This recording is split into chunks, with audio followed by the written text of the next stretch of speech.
அக்கா, உனக்கு ஒரு விஷயம் தெரியுமா? என்ன சந்திரா? நாளைக்கு மயிலு ஹோட்டல் திறக்க போறான்ல? ஆமா, அதுக்கு என்ன? இது எல்லாத்துக்கும் பின்னாடி அந்த டிரைவர் பையதான் இருப்பானோன்னு தோணுது. என்னடி சொல்ற? ஆமாக்கா, ஹோட்டல் திறக்க போறேன்னு சொன்னானே தவிர அதுக்கு பணம் எங்க இருந்து வந்திருக்கும்? இத பத்தி எதுவும் சொல்லவே இல்லையே. ம். அக்கா, ஹோட்டல் திறக்கிறதுக்கு பணம் அவன்கிட்டயும் இல்ல, உன்கிட்டயும் எதுவும் கேட்கல. அப்ப அவனுக்கு பணம் எப்படி வந்திருக்கும்? அந்த டிரைவர் தான் பணத்துக்கு ஏற்பாடு பண்ணிருப்பான். இல்லன்னா ஹோட்டலை திறக்க திடீர்னு எப்படி பணம் கிடைச்சிருக்கும்? அவன் தான் பெரிய பணக்காரனாச்சே. அவன் தான் பணத்தை அரேஞ்ச் பண்ணி கொடுத்திருப்பான். அக்கா, ஒன்னு நல்லா தெரிஞ்சுக்க. முதல்ல இந்த வீக்ல எது நடந்தாலும் உனக்கு தெரியாம எதுவும் நடக்க கூடாது. இப்ப உன்னை மீறி சில விஷயங்கள்லாம் நடந்துட்டு இருக்கு. அதுக்கு இந்த ஹோட்டல் திறக்கிறதே ஒரு பெரிய உதாரணம். ஹோட்டல் திறக்க போறேன்னு சொன்னானே தவிர பணம் எங்கிருந்து வந்துச்சுன்னு சொன்னானா? அந்த டிரைவர் பணம் அரேஞ்ச் பண்ணதுனாலதான் உனக்கு இந்த விஷயத்த சொல்ல வேண்டாம்னு நினைச்சிருப்பாரு. அந்த டிரைவர் பையன் உனக்கு எதிராக ஒரு சக்தியா வளர்ந்துட்டு இருக்கான். இப்படி எல்லாருக்கும் ஏதாவது ஒரு வகையில உதவி செஞ்சு அவன் பக்கம் இழுக்க பாக்குறான். அவன் வீட்டுக்குள்ள இன்னொரு பவர் சென்டரா வளர்ந்து ஒன்ன செல்லா காசா ஆக்க பாக்குறான். அந்த மயில உன்கிட்ட காசு வாங்கி ஹோட்டல் திறக்க வேண்டியதானே? அதை விட்டுட்டு அவன் மூலியமா எதுக்கு ஹோட்டல் திறக்கணும்? இது எல்லாத்தையும் அவன் பிளான் பண்ணிதான்க்கா பண்றான். இங்க பாரு, நீ இப்படியே எதையும் கேட்காம வாயை முடிக்கிட்டு பேசாம இருந்த அந்த டிரைவர் எல்லாரையும் அவன் பக்கம் இழுத்துருவான். அதுக்கப்புறம் நீ தனி மரமா நிக்க வேண்டியதான். இங்க பாருக்கா, இப்பவே சுதாரிச்சுக்க. அதுக்கப்புறம் உனக்கு தான் நஷ்டம். சரி, மாப்பிள வரட்டும், நான் கேக்குறேன். அந்த டிரைவர் பையன் என்ன மீறி என்ன பண்ணிடுவான்னு நான் பாக்குறேன்.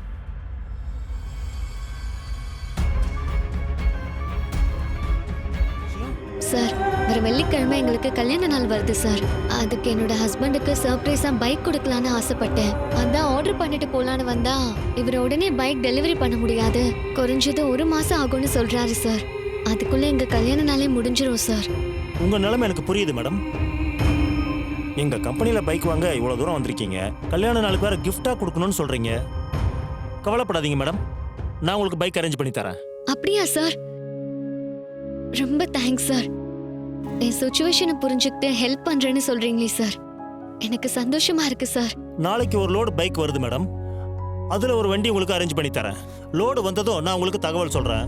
உங்களுக்கு என்ன கலர் வேணும்னு செலக்ட் பண்றீங்களோ அதை நான் உங்களுக்கு டெலிவரி பண்ணிடுறேன்.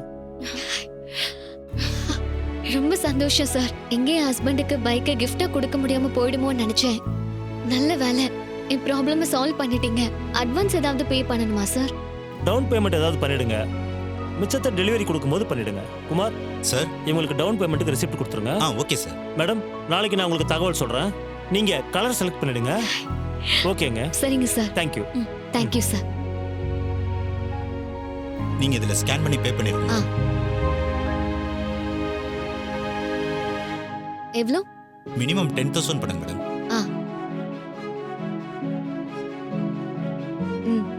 பே பண்ணிட்டேன். ஓகே மேடம், ஒரு நிமிஷம் இருங்க.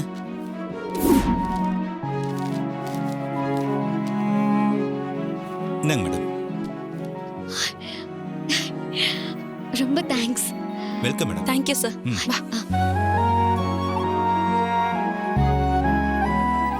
எப்படியோ பைக்கை புக் பண்ணியாச்சு. அடுத்து எங்க ரேவதி? அக்கா, 2 பேருக்கும் புது ட்ரெஸ் எடுக்க வேண்டாமா?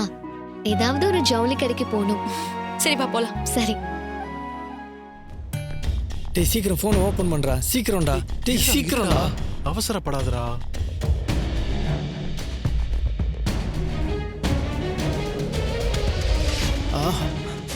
மச்சா, ஆளு பாக்குறதுக்கே டக்கரா இருக்கடா. போன்ல பாக்குறதுக்கே ஒரு மாதிரியா இருக்குடா.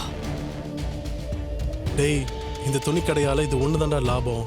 சம்பளம் பெருசா தரதில்லைனாலும் இந்த மாதிரி வீடியோ வச்சு தான்டா காசு பார்க்க வேண்டியதா இருக்கு. டேய், டெய்லி இந்த மாதிரி ஒரு பொண்ணை ரசிக்கிறதாண்டா நல்ல என்டர்டெயின்மெண்டா இருக்கு. மாட்டிக்காம இருக்கிற வரைக்கும் சந்தோஷம்டா.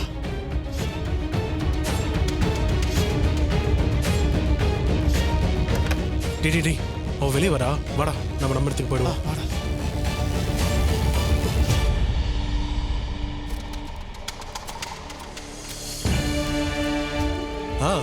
என்ன மேடம் ட்ரெஸ் போட்டு பாத்தீங்களா? நல்லா இருக்கா? பிடிச்சிருக்கா? நல்லா இருக்கு, ரொம்ப பிடிச்சிருக்கு. அப்ப இதை எடுத்துக்கிறீங்களா? எடுத்துக்கிறேன். ஓகே சரிங்க மேடம், நீங்க கேஷ் கவுண்டருக்கு போங்க. நான் இதை அங்க அனுப்பிடுறேன். Okay madam. ஏய், வழக்கம் போல இந்த வீடியோவை அனுப்பிட வேண்டியதானே? அனுப்ப தானே செய்யணும், அப்பதானே துட்டு கிடைக்கும். இரு, நான் போய் அனுப்பிட்டு வந்துடுறேன். இது வேண்டாம், வேற காட்டுங்க. இதை பாருங்க. அந்த ப்ளூ எடுங்க. ப்ளூவா? பாருங்க மேடம். இது நல்லா இருக்கு, கொஞ்சம் சிம்பிளா இருக்குல்ல? சரி, வேற பாரு. அந்த கிரீன் கொஞ்சம் எடுங்க. என்ன மேடம்? இது நல்லா இருக்குல்ல? பிடிச்சிருக்கா? ஓகே, இது நல்லா இருக்கு. இதையும் பேக் பண்ணிடுங்க. ஏன் மேடம் அவசரப்படுறீங்க? அங்க ட்ரையல் ரூம் இருக்கு மேடம், முதல்ல போய் போட்டு பாருங்க.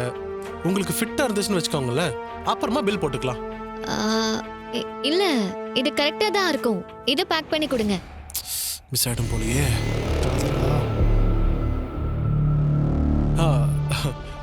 மேடம், உங்க நல்லதுக்காக தான் சொல்றேன்.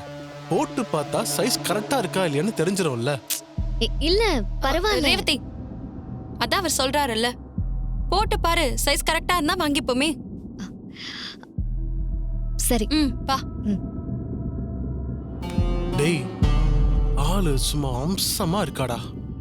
இந்த கடைக்கு வந்ததுல இருந்து செதுக்கி வச்ச சிலை மாதிரி இப்படி ஒரு பொண்ணை பார்த்ததே இல்லடா. இவ வீடியோ மட்டும் கிடைச்சிச்சு, பணத்தை சும்மா அள்ளிடலாம். ஏய், நாம முதல்ல பார்த்து ரசிப்போம், அதுக்கப்புறம் காசை பத்தி நினைப்போம். சரி சரி, வா வா வா.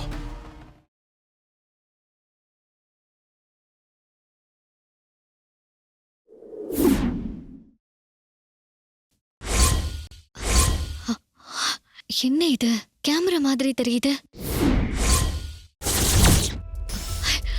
அக்கா.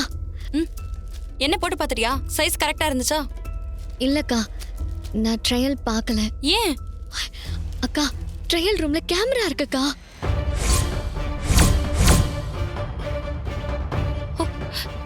என்னடி சொல்ற? ட்ரையல் ரூம்ல கேமரா இருந்துச்சா? ஆமாக்கா, திருட்டுத்தனமா யாரோ ஆபாச வீடியோ எடுக்கிறாங்க. என்னடி இது? பெரிய கடைன்னு நம்பி வந்தா இங்க இந்த மாதிரி அசிங்கம் நடக்குது. வா, இத கடை முதலாளி கிட்ட சொல்லலாமா? அக்கா அக்கா வேண்டாம், இதெல்லாம் யார் செய்யறதுன்னு தெரியாம கடை ஓனர் கிட்ட சொல்றதுல எந்த பிரயோஜனமும் இல்ல. அப்புறம் என்ன பண்ணலாம்? ட்ரையல் ரூம்ல என் செல்போனை மறைச்சு வச்சுட்டு வந்திருக்கேன்.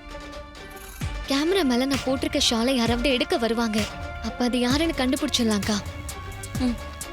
நீ சொல்றதும் சரிதாண்டி.